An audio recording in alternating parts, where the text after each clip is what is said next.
नमस्कार, एएनवी न्यूज देख रहे हैं आप। मैं हूं आपके साथ सुनील सिंह पौरुष। राज्य सरकार ने 2005 के बाद नियुक्त हुए सभी शिक्षक कर्मचारियों को पुरानी पेंशन योजना के दायरे में लाने की सिफारिश की है। राज्य सरकार ने इस संदर्भ में केंद्र सरकार को पत्र भेज दिया है। आपको बता दें कि राज्य में 1 अक्टूबर 2005 के बाद नियुक्त हुए सभी शिक्षक और कर्मचारी खुद को पुरानी पेंशन योजना के दायरे में लाने की मांग कर रहे हैं। पुरानी पेंशन बहाली के लिए कर्मचारियों की ओर से आंदोलन भी चलाया जा रहा है। देखिए, कर्मचारियों की ये डिमांड है। अब ये किन परिस्थितियों में बंद की गई, उन चीज़ों को देखना होगा। वो स्टेट के हाथों में कुछ नहीं है और इसलिए उसके बारे में मैं समझता हूँ कि हमको तो फॉलो करना है। महिला उत्पीड़न के मामले में बीजेपी के विधायक के खिलाफ कांग्रेस का गुस्सा थमता नजर नहीं आ रहा है। आज भी कांग्रेस ने ऋषिकेश में दून रोड पर एक फार्म हाउस के बाहर विधायक के खिलाफ जमकर नारेबाजी कर प्रदर्शन किया। इस दौरान सरकार से विधायक को बर्खास्त करने की मांग की। यही नहीं, मामले में दूध का दूध और पानी का पानी करने के लिए विधायक का डीएनए टेस्ट कराने की सरकार से कांग्रेस ने मांग की है। कांग्रेस कार्यकर्ताओं ने चेतावनी देते हुए कहा है कि सरकार ने कांग्रेस की मांग पर ध्यान नहीं दिया तो कांग्रेस सड़क पर उतरकर उग्र आंदोलन करेगी। नहीं, आज हम उत्तराखंड की जो हमारी मातृशक्ति है, हमारी उत्तराखंड की जो नारी है, उसके सम्मान के लिए लड़ाई लड़ी जा रही है। आज वो महिला हमारी एक बहन है, वो ये कह रही है कि भाई अगर आप सिर्फ डीएनए टेस्ट करा लो, और इसमें उस विधायक को या सरकार को मैं नहीं समझता क्या दिक्कत आ रही है कि जब आज हमारे पास ऐसी तकनीक है कि हम दूध का दूध और पानी का पानी कर देंगे, तो इसमें उससे घबराहट काहे की है? नहीं, धरना हम तो लोगों के बीच में जाके कर रहे हैं। और ये अगर ये सरकार सुनवाई नहीं करेगी तो ऐसा नहीं है कि कांग्रेस एक दिन में इस लड़ाई को छोड़ेगी। सुनवाई तो इन्हें करनी पड़ेगी, कार्रवाई भी करनी पड़ेगी। ये चाहे जितने भी लेपोपोती कर ले, ये बचेंगे नहीं और इस विधायक के खिलाफ कार्रवाई करने पे कांग्रेस इनको मजबूर करेगी। जब भी देश पर, देश की जनता पर संकट आया है, कांग्रेस पार्टी उनके साथ खड़ी रही है। और आज उत्तराखंड में तो एक महिला का मुद्दा है। महिलाएं हमारे लिए आदरणीय हैं और हमारे वेदों में, शास्त्रों में, उपनिषदों में लिखा गया है कि तत्र पूजन्ते नारी रमन्ते तत्र देवता। तो हम नारी की पूजा करते हैं और भारतीय जनता पार्टी ने, उनके प्रधानमंत्री ने, उनके राष्ट्रीय अध्यक्ष ने और तमाम लोगों ने पूरे देश में ये फैलाया ताकि महिलाओं को प्रभावित किया जा सके कि हम बेटी बचाने का काम करेंगे, बेटियों की पढ़ाई करेंगे। अरे भाई, उनकी पढ़ाई की बात छोड़िए, पहले तो आप उनके साथ जो हो रहा है, और पूरे देश में जहाँ जहाँ इनकी सरकारें हैं और केंद्र की सरकार के भी इतने लोग ऐसे आपराधिक मामलों में फंसे हुए हैं जिनको भारतीय जनता पार्टी के कार्यकाल में कोई सज़ा नहीं मिली, उनको प्रश्रय जरूर मिला। और आज मैं धन्यवाद देता हूं अपने जिलाध्यक्ष जी को, गौरव चौधरी जी को, उन्होंने कांग्रेस जनों का आह्वान करके इस मुद्दे को, अहम मुद्दे को पर आज कांग्रेस जनों को का आह्वान किया। और सारे कांग्रेस जनों को धन्यवाद देता हूं कि वो आए और उन्होंने उस बहन की पीड़ा को अपनी पीड़ा जानते हुए इसके खिलाफ आंदोलन छेड़ने का संकल्प लिया है। और ये आंदोलन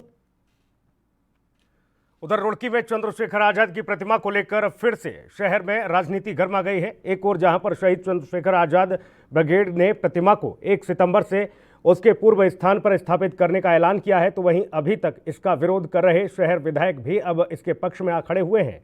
इस मौके पर मेयर गौरव गोयल ने कहा है कि चंद्रशेखर आजाद का मुद्दा शहीदों से जुड़ा हुआ है, ये शहीद के सम्मान का मामला है, इसमें किसी तरह की कोई भी राजनीति नहीं होनी चाहिए। वहीं AIMIM के प्रदेश अध्यक्ष डॉक्टर नैयर काजमी ने भी चंद्रशेखर आजाद की प्रतिमा के निर्माण में अपना पूरा सहयोग देने की बात कही है। दूसरी ओर बीजेपी नेता सुनील साहनी ने मूर्ति हटाना चंद्रशेखर आजाद का अपमान बताया है।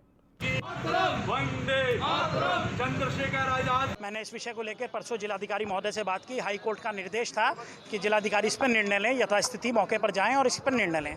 उन्होंने मुझसे प्रॉमिस किया है कि विदिन अ वीक, 1 सप्ताह के अंदर अंदर वो इस पर निर्णय ले लेंगे।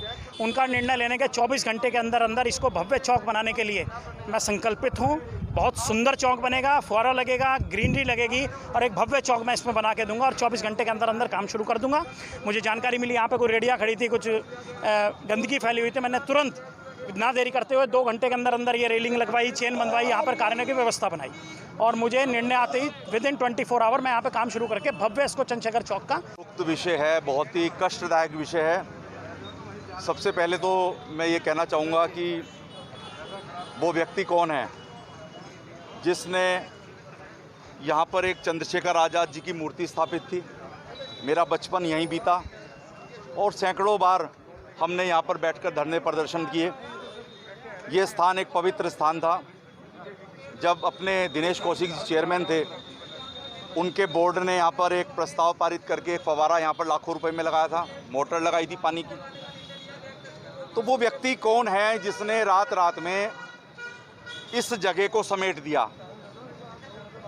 वो फव्वारा लाखों रुपए का आज कहाँ है? वो नगर निगम की संपत्ति कहाँ है?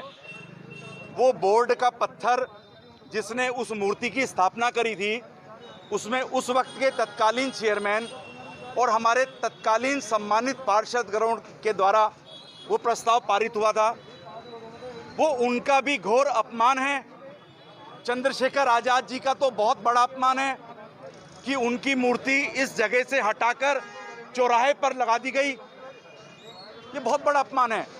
हो रही थी, काम नहीं हो रहा था। अब ये संगठन के लोग जुड़े, यूथ ब्रिगेड जुड़ी, चंद्रशेखर यूथ ब्रिगेड, इन्होंने जो है इस मुद्दे को सही से उठाया और आज आप देखिए कि पूरे सियासी जितनी भी यहाँ पर जमात हैं वो सब एक साथ खड़ी होकर ये कह रही हैं कि यहाँ पर जो है एक भव्य मूर्ति का निर्माण किया जाए शहीदों के सम्मान में। MIM मैदान में मैं खुद अपनी पार्टी की तरफ से 10 कट्टे सीमेंट के यहाँ देने के लिए आया हूँ कि MIM जो है यहाँ पर जिस दिन निर्माण शुरू होगा 10 कट्टे सीमेंट के अपनी तरफ से देगी। हरिद्वार तहसील क्षेत्र में करीब 15 मंदिर तोड़ने को लेकर हाईकोर्ट के आदेश का पालन कराने उतरी प्रशासनिक टीम को जगह जगह विरोध का सामना करना पड़ रहा है। सोमवार को हरिद्वार में बादशाहपुर में तालाब की भूमि पर अतिक्रमण करके बनाए गए रविदास मंदिर को हटाने गई पुलिस प्रशासन के अधिकारियों पर लोगों ने यहां पर हमला बोल दिया। आपको बता दें, उनका घेराव किया, जिसके बाद बादशाहपुर को पूरे इलाके को छावनी में तब्दील कर दिया गया। यहां भारी संख्या में पुलिस बल को तैनात किया गया, PSC को लगाया गया। साथ ही SDM ने कार्यकर्ताओं को मंदिर दूसरी जगह शिफ्ट करने की बात कहते हुए उन्हें जमीन देने का भरोसा दिया। इस पर वो मान गए और मंदिर में रखी हनुमान जी की मूर्ति को दूसरे स्थान पर रखा गया। इसके बाद तहसील प्रशासन की टीम ने ध्वस्तीकरण की कार्रवाई शुरू की। साथ ही SDM पूरन सिंह राणा ने बताया है कि कोर्ट के आदेशानुसार मंदिर को ध्वस्त करने की कार्रवाई पूरी कर ली गई है और इसकी जानकारी शासन को भेजी गई है। उन्होंने बताया कि अब तहसील प्रशासन की ओर से ही मंदिर के लिए नई भूमि की तलाश की जा रही है। उस समय DM कौन था, उस समय कलेक्टर कौन था, उस समय तहसीलदार कौन था, उस समय क्यों बनने दिए सारी चीजें? बिल्कुल क्यों जी?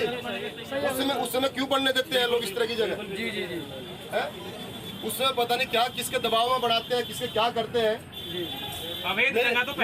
मेरी ये भी मांग है, जब इन चीजों का निर्माण हुआ है, जो आज तोड़ने की बात कर रहे हैं, पहली बार टूटेगा नहीं इतनी आसानी से। हम बात करेंगे, माननीय मुख्यमंत्री जी से बात करेंगे और बात करेंगे, वो इस तरह का अध्यादेश आए, कुछ भी आए। विधायक साहब, ग्रामीणों से मिले, ग्रामीणों का क्या कहना है मंदिर को? ग्रामीणों का कि मंदिर नहीं टूटने दें, चाहे हमारी लाशें चली जाओ। ग्रामीण तो लोग ये कह रहे हैं। अभी तहसीलदार जी ने एक बात की प्रधान जी के सामने की, आपका कहना है कि प्रशासन ने कोई नोटिस जारी नहीं किया, लेकिन प्रशासन तो पूरी तैयारी के साथ पहुंचा, जैसे भी सामने करिए तोड़ने के लिए। ठीक है, लेकिन प्रशासन की गलती है। पहले इतने बड़ा संवेदनशील मामले पर सूचना देनी चाहिए थी, 1 महीने पहले बताना चाहिए, 2 महीने पहले बताना चाहिए था। मैं भी इसी बात को कह रहा हूँ, कोई नोटिस ही नहीं है यहाँ पर अभी तक। अगर कानून व्यवस्था खराब होगी, यहाँ के अधिकारियों की जिम्मेवारी है, पहले वो जेल में जाएंगे, मांग होगी लोगों से। बता रहा हूँ मैं आपको बात, कोई छोटा मामला नहीं, आस्थाओं से जुड़ा मामला है, कोई सामान्य मामला नहीं है, किसी मकान का मामला नहीं है, मंदिर का मामला है। सुन ले बात मेरी।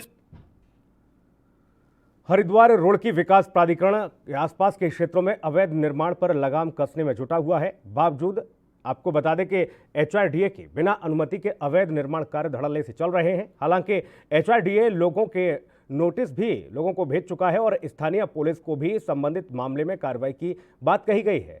इसके बावजूद भी अवैध निर्माण कार्य का जो काम है वो लगातार जारी है। जानकारी के मुताबिक रामपुर चुंगी में अवैध रूप से निर्माण कार्य जारी है, तो वहीं रामनगर में भी श्री राम अपार्टमेंट के पास अवैध रूप से निर्माण कार्य किया जा रहा है।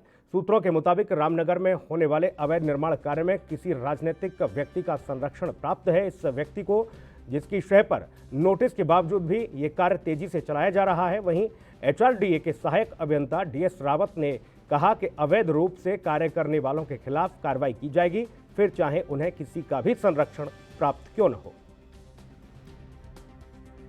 बहुत सही जानकारी है। जो प्राधिकरण की जो कार्रवाई होती है, वैधानिक कार्रवाई धाराएं जो होती हैं, उन धारावाई के अंतर्गत लगातार कार्रवाई जारी है और जो बड़े निर्माण हो रहे हैं उन पर भी शिकंजा कस रहा हूँ मैं लगातार। और रही बात निर्माणों की, गांव ग्रामीण क्षेत्रों में भी हमारी जो है टीम धीरे धीरे करके पूरा फैल रही है। तो थोड़ा सा समय चाहिए और सभी को संज्ञान हो जाएगा कि मैं पास करना ही विकल्प है।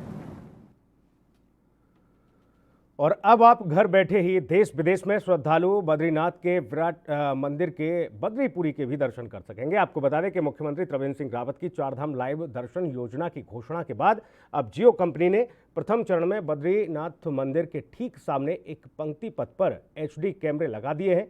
कैमरे लगाए जाने के बाद इनकी जांच भी की गई। अब केवल लाइव प्रसारण शुरू होना शेष है। मंदिर के सामने वाले कैमरे में भगवान बद्री विशाल के विराट मंदिर का बाहरी दर्शन के साथ साथ पूरी बद्री भी दिखाई देगी। आपको बता दें, वहीं कैमरे के बाहरी पिक्चर दिखाकर अंदर गर्भगृह में होने वाली भगवान बद्री विशाल की आरती और पुकारे जाने वाले श्लोकों को भी ऑडियो के रूप में सुना जाएगा।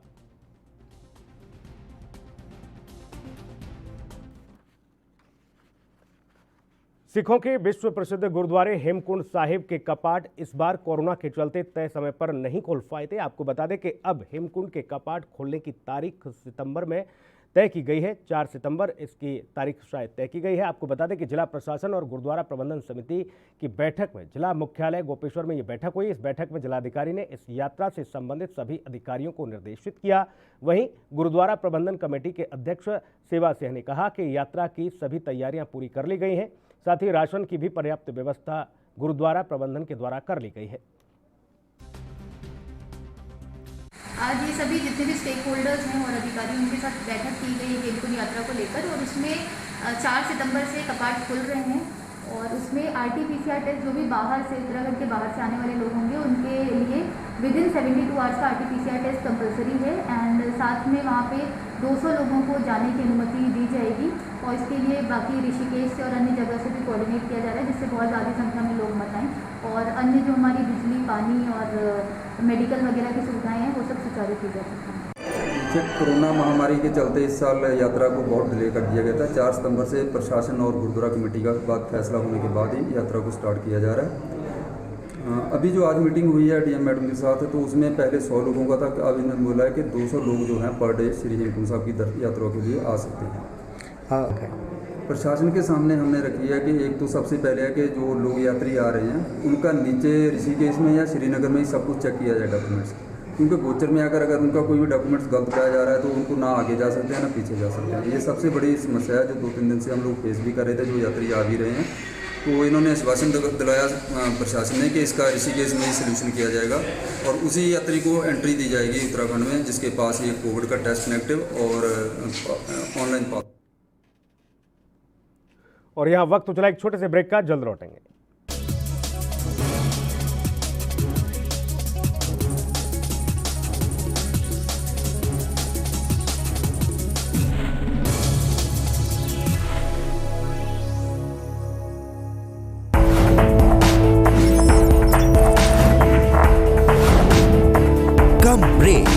और ज्यादा खबरों के साथ देखिए ANP news in channel number पर। लखनऊ से लेकर चंडीगढ़ तक, मुंबई से लेकर रायपुर तक, क्या है राजनीति की हलचल, क्या है समाज का मिजाज। राजधानी लाइव, हमारी नजर, आपका फैसला, हर रोज सुबह 8 बजे सिर्फ ANP न्यूज पर।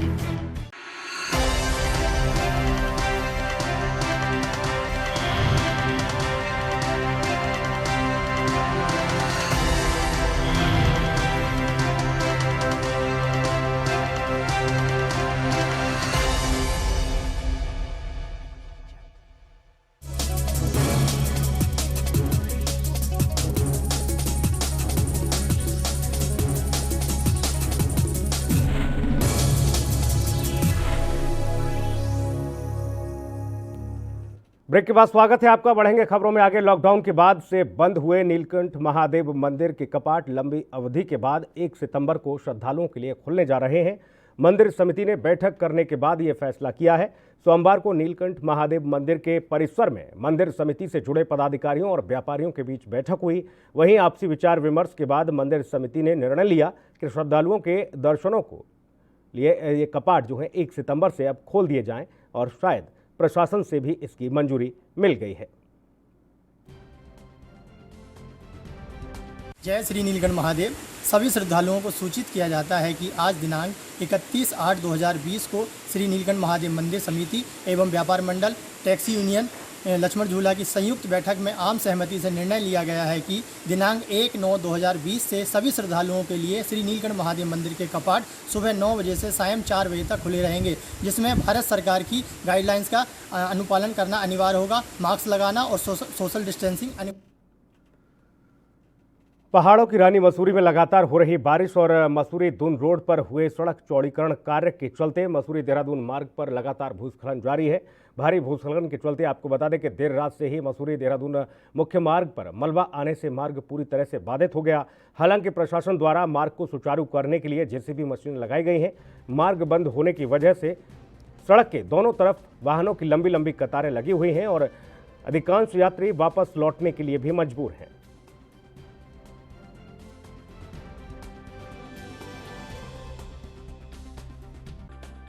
मसूरी देहरादून मार्ग पर और आप देख सकते हैं मेरे पीछे कि यहाँ पर एक बहुत बड़ी लैंडस्लाइडिंग हुई है। लैंडस्लाइडिंग कुछ इस प्रकार से हुई है कि पूरा पहाड़ी नीचे आ चुका है और जो रोड का पुस्ता है, पुस्ता देख सकते हैं वहाँ पर, पुस्ते में भी जो है जो पुस्ता जिस पर रोड टिकी थी वो भी जला चुका है, पूरा झड़ चुका है और यहाँ पर जो है यातायात पूरी तरीके से ठप हो चुका है। आप देख सकते हैं कि लोगों को बहुत ही ज़्यादा कठिनाइयों का सामना उठाना पड़ेगा, क्योंकि एक यही था जो मेन हाईवे था मसूरी और देहरादून मार्ग को जोड़ने का।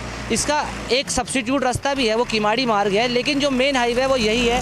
और आप देख सकते हैं कि जेसीबी इस वक्त मेरे पीछे लगी है, लगातार काम पे लगी है, लेकिन बार बार जिस तरीके से ये पहाड़ से मलबा जा रहा है बार बार जेसीबी को रुक जाना पड़ रहा है। अभी हमारे पीछे आप देख सकते हैं कि एक जेसीबी और लगी है, लेकिन वो कार्यरत नहीं है। वो कार्यरत इसलिए नहीं है क्योंकि बार बार मलबा आ रहा है और बार बार जब मलबा गिरेगा तो उस वक्त जेसीबी जो है काम नहीं कर पा रही है। और आप देख सकते हैं मेरे पीछे एक बार फिर से कि किस प्रकार से यहाँ पर जो है रोड दम है, बिल्कुल बंद हो रखी है, बिल्कुल टोटली बंद करी गई है रोड।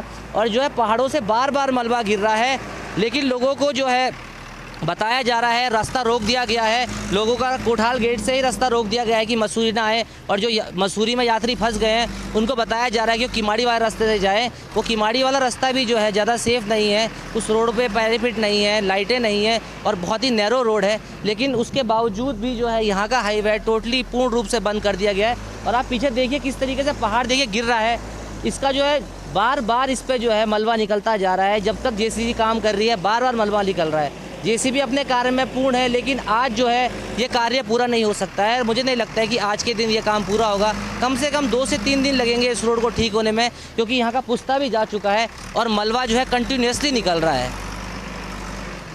लैंडस्लाइडिंग जो है 3 बजे रात से हो रही है और कंटिन्यू 3 बजे से अभी तक चलती जा रही है। जेसीबी जो है सुबह 6:30 बजे से लगी है अपने कार्य पर, लेकिन ये जो अपना कार्य पूरा नहीं कर पा रही है, क्योंकि बार बार जो है मलबा निकल जा रहा है, बार बार जो है पत्थर गिर जा रहे हैं ऊपर से। और ये अब तो टोटली ये रोड बंद हो चुकी है, पुस्ता भी टूट चुका है। कम से कम 3 से 4 दिन लगेंगे इस रोड को सुचारू होने में, और आज का तो पूरा दिन मान लीजिए कि जब तक ये पत्थर गिरेंगे मलबा नहीं हटा पाएंगे। कैमरामैन दिनेश के साथ मैं शुभम गेवला, ANB न्यूज़ मसूरी। उधर टिहरी के डीएम जिलाधिकारी मंगेश घिल्डियाल ने सकलाना पट्टी के पुजार गांव का दौरा किया। इस दौरान डीएम ने इलाके में पर्यटन की संभावनाओं का जायजा लिया। जिलाधिकारी ने कहा कि सकलाना क्षेत्र की ऊंची ऊंची चोटियों और प्राकृतिक सुंदरता पर्यटकों को आकर्षित करती है। इसको देखते हुए क्षेत्र में पर्यटन की अपार संभावना है। ग्राम प्रधान ने कहा कि सकलाना क्षेत्र जिस तरह से फल और सब्जी उगाने के लिए आगे है, उसी तरह से पर्यटन को बढ़ावा देने में भी आगे ही रहेगा।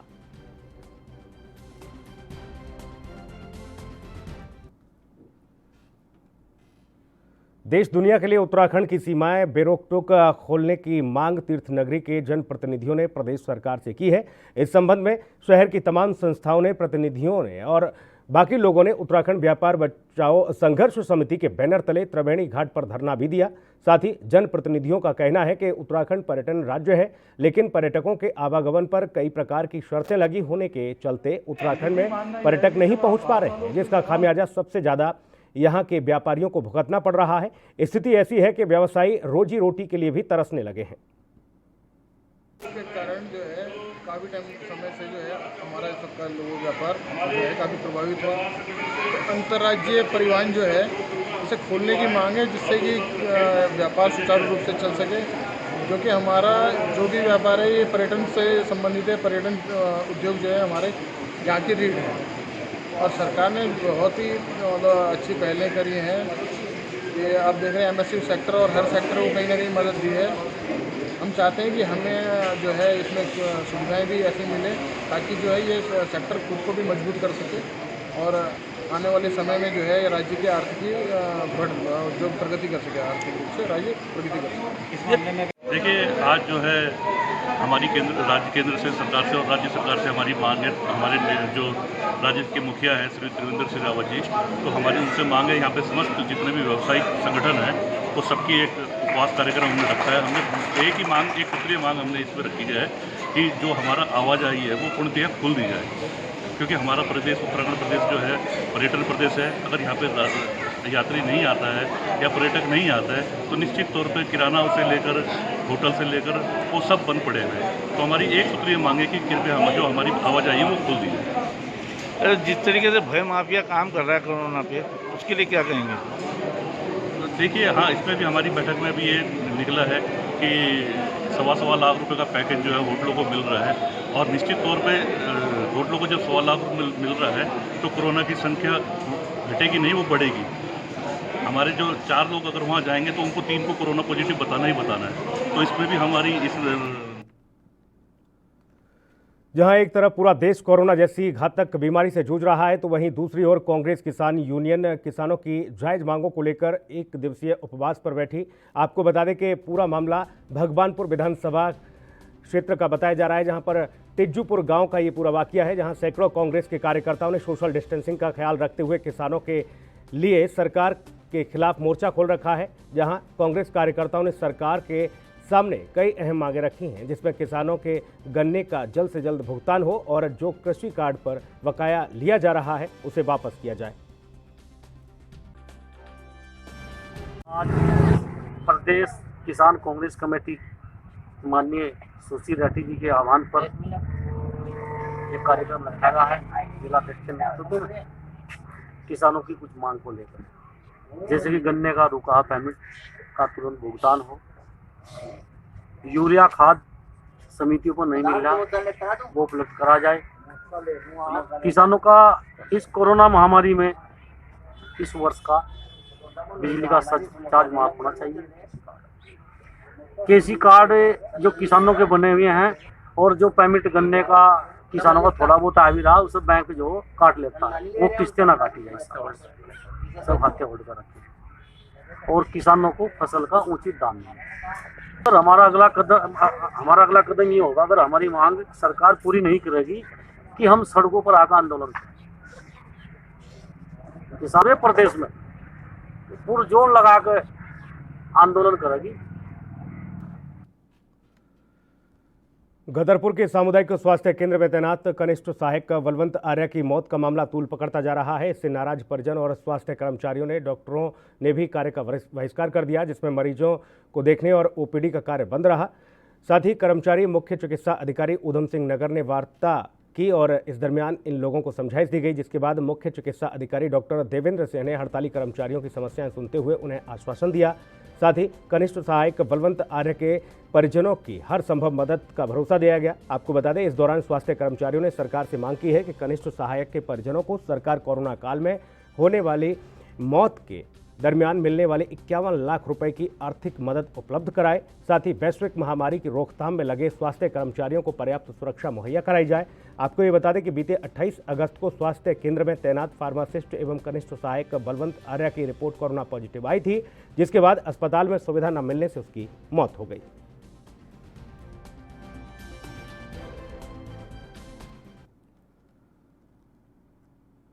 और इस बुलेटिन में इतना ही। बाकी खबरों की अपडेट के लिए आप बने रहिए ANV न्यूज़ के साथ। नमस्कार।